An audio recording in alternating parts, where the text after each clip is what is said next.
नमस्कार, मी आरती गुप्ते।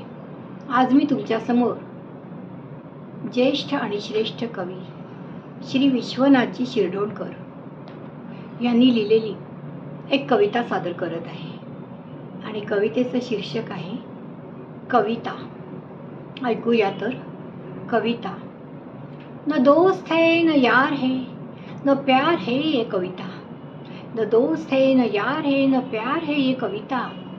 दिन का चैन रातों की नींद खोती ये कविता, दिन का चैन रातों की नींद खोती ये कविता। लैला सी नाजुक मजनू की जिद ये कविता, और लग जाए तब पर्राटे भरती है ये कविता।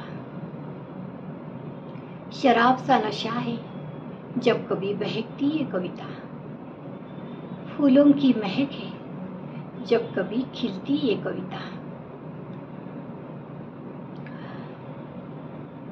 गुनगुनाती धूप में सूरज की किरण है कविता, गुनगुनाती धूप में सूरज की किरण है कविता।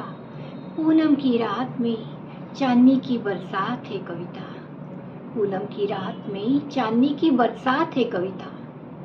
इस कदर सबको दीवाना बनाती है ये कविता, बज में शबाब में जब चहकती है ये कविता। धन्यवाद। कवी आहेत श्री विश्वनाथजी शिरडोणकर आणि सादर करती आरती गुप्ते।